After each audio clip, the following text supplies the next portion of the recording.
Tout le plaisir est pour moi de vous retrouver pour le rendez-vous quotidien de l'information sur ESAE TV. Cette édition sera agrémentée par la réglementation de la circulation à quelques jours de la fête nationale du 1er août. Ensuite, nous irons à la découverte du Festiflash, premier festival béninois de photographie qui se déroule à la place des Martyrs de Cotonou.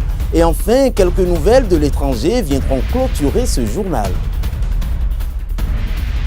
Nous démarrons cette session d'information par un tour sur les axes menant à la place de l'Étoile Rouge afin de s'imprégner des bouchons qui y règnent compte tenu du nouveau plan de circulation. Des embouteillages dus aux préparatifs des manifestations officielles du 1er août devant marquer le 56e anniversaire de notre pays à la souveraineté internationale. Le constat est signé Abdelkader Achirou. Des barrières de sécurité postées à toutes les avenues menant à la place de l'Étoile Rouge de Cotonou, causant ainsi un véritable embouteillage. Et pour cause, les préparatifs du 56e anniversaire de l'accession du Bénin à la souveraineté nationale. La circulation est pénible et très épineuse. Devant la file indienne des véhicules qui peinent à se trouver un passage, sans pouvoir endommager leurs moyens de locomotion, les motocyclistes avec ce go-slow et l'ardeur du soleil montent sur les passages piétons, autrement dit trottoirs, afin de pouvoir évoluer un tout petit peu. Les rues sont coincées et n'invitent pas à un passage libre et paisible. Régulé par les agents des forces de sécurité, à savoir les éléments de la gendarmerie et de la police, la circulation est devenue un véritable parcours de combattants. Certains usagers de la route, mécontents, pensent que les barrières ont été mises très tôt. Présentement, par rapport à ce combat je vois là, c'est vraiment dégueulasse. En temps normal, comme les événements restent encore quelques jours, ils devaient attendre jusqu'à samedi comme ça avant de bloquer les voies. Mais ils n'ont pas attendu et puis ils sont pressés, ils ont bloqué toutes les voies à cause de toutes les voies sont bloquées puis il y a des embouteillages et ce n'est pas du tout bon. Si, sur certaines avenues bloquées, on n'aperçoit rien à part les barrières, sur le boulevard des Armées, le tronçon menant du commissariat central au lieu des manifestations officielles, l'on peut apercevoir, au loin, les véhicules des forces armées en train de faire quelques pratiques de défilé, lesquels entraînements seront répétés lundi prochain. Selon les indiscrétions, la ville de Cotonou reprendra son plan de circulation habituel le 1er août prochain, à la fin des manifestations officielles.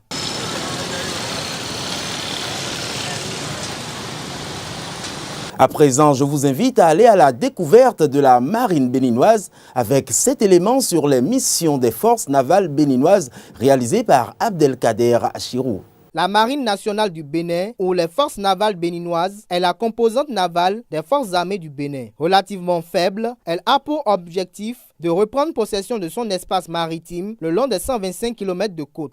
Environ 1 millier d'hommes et femmes servent sur 5 patrouilleurs et 7 embarcations diverses depuis 2012. 2 centres de surveillance radar surveillent les côtes à Cotonou et à Grand Popo. Leur mission est d'assurer la sécurité de nos côtes et de lutter contre la piraterie maritime. La Marine nationale a pour rôle principal la surveillance et la défense des eaux territoriales nationales contre toute intrusion étrangère, militaire ou économique. Les forces navales sont constituées de cadres militaires formés à l'école navale, mais aussi dans les plus prestigieuses écoles et académies navales dans le monde. Ces hommes subissent des entraînements constants à la quête de toutes les nouvelles techniques dans le domaine de la guerre navale. La marine française et américaine coopère avec les forces navales béninoises, laquelle coopération contribue à apporter un soutien à la marine du Bénin afin de lui permettre d'être préparée en toutes circonstances à assurer ses missions d'action de l'État en mer, notamment dans les domaines de la lutte contre la piraterie et les trafics illicites. La présence de quelques instructeurs plongeurs militaires permet d'appuyer les entraînements des plongeurs de la section plongée, recherche et sauvetage, entendu PRS, de la base navale de Cotonou, dans le respect de procédures strictes garantissant la sécurité du personnel, car les plongeurs sont indispensables au sein d'une force navale. Depuis 2013, le chef d'état-major de la marine est le capitaine de vaisseau Joseph Gonzalo, ayant pour adjoint le capitaine de vaisseau Albert Badou.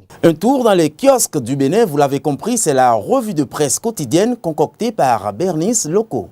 La lecture de quelques-unes parues ce jour nous fait savoir la une du quotidien Le Matin qui parle de la répression des marches à l'ère de la rupture, des scènes qui ternissent l'image du gouvernement. Pour le journal Le Grand Jury, Modeste Toboula charge à feu et à sang les manifestants à propos de la marche pacifique de protestation des étudiants vers leur ministère de tutelle.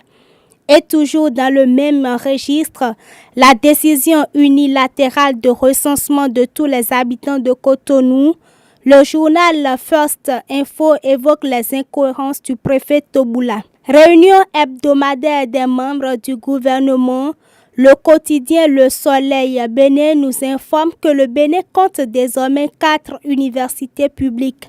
Le Télégramme titre en manchette « Décision du Conseil des ministres, le gouvernement revoit la carte universitaire et limoge les conseillers de l'ARCEP ». Le Bénin comptera désormais 4 universités publiques sous le nouveau départ. Pour le journal La Tribune de la capitale, cette décision est issue du Conseil des ministres tenu hier. Nouvelle décision du Conseil des ministres, des résultats accablants de 2 audits révélés, à savoir le journal L'événement précis nous parle de la gestion scandaleuse de la Ségub, une affaire de 9 milliards injustifiée. Pour le quotidien First Info, Talon veut poursuivre les éventuels fautifs au sujet de la gestion des fonds d'escorte sur la période de 2012-2016. Toujours dans ce 19h, parlons d'art. Le Festiflash est le premier festival béninois entièrement dédié à la valorisation de la photographie. Ce festival permet de faire découvrir et faire connaître le travail des jeunes photographes professionnels à travers leurs différentes réalisations. L'édition 2016 se déroule du 28 au 30 juillet à la place des Martyrs de Cotonou. Enoch Lahadé pour le reportage. Faites découvrir et connaître le travail des photographes professionnels, c'est l'objectif que s'est fixé le Festiflash. Un lieu de rassemblement des amoureux de l'art, photographes professionnels, esthéticiennes, stylistes et d'autres corps de métier du monde de la photographie. Comment vivre de son art en tant que photographe est la question autour de laquelle seront portées les réflexions cette année. Je crois qu'il faut un mental, il faut décider de faire quelque chose, il faut croire en soi. Il y a quelque chose que j'ai l'habitude de dire qui peut paraître pompeux aux gens. Je n'ai pas de complexe, moi, aujourd'hui, vis-à-vis d'un photographe européen. Je ne sens pas ce complexe. On achète le matériel au même endroit, on achète tout au même endroit et après le reste, c'est la tête. Moi, je collabore très bien avec mes collègues qui sont plus jeunes que moi. Je ne me mets pas dans un style, je suis plus âgé qu'eux.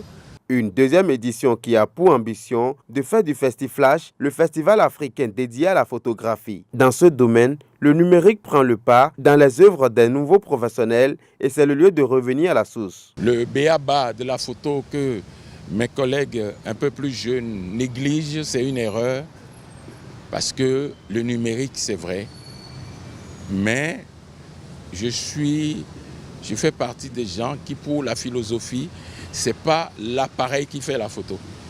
C'est celui qui tient son appareil qui fait sa photo. Donc on ne peut pas confier sa vie à un appareil parce que si par hasard tu réussis un truc aujourd'hui et que demain on te demande de reprendre la même chose, que tu passes à côté, ça pose un problème. 3 jours durant, la place des Martyrs de Cotonou sera aux couleurs de la photo à travers des expositions, des conférences et la soirée de récompense de la remise du prix Flash d'Or. Les nouvelles de l'étranger ce jeudi 28 juillet 2016, c'est dans une compilation signée Billy Laibi. Le chef d'État ivoirien Alassane Ouattara et son homologue burkinabé Roch Marc Christian Kaboré se retrouvent à Yamoussoukro. Ces dirigeants se réconcilient ce 28 juillet suite aux tensions entre ces deux États. Ainsi, malgré l'affaire des mandats d'arrêt et l'exil de Blaise Compaoré en Côte d'Ivoire en 2014, des enjeux communs lient ces deux voisins. Le président malien Ibrahim Boubacar Keïta a été en visite à l'Élysée hier mercredi. Le président français François Hollande a rassuré le président malien de l'engagement de la France aux côtés du Mali dans la lutte contre le terrorisme et dans le rétablissement de la souveraineté sur l'ensemble de son territoire. Au Sénégal, l'Organisation internationale pour les migrations forme d'anciens migrants clandestins revenus volontairement d'Europe à l'auto-entrepreneuriat. Pour cette quarantaine d'ex-migrants environ, cette formation offre la possibilité d'aller au bout d'un projet professionnel tout en se réintégrant dans leur pays d'origine. En Afrique du Sud, les élections municipales sont prévues pour le 3 août prochain. Dans la dernière ligne droite, avant le scrutin, le Congrès national africain et l'Alliance démocratique cherchent à s'attirer les faveurs des électeurs en se disputant l'héritage de Nelson Mandela. Pour la Ligue des champions 2016, les Sud-Africains de Mamelodi Sundowns se sont qualifiés en demi-finale ce 28 juillet à Pretoria.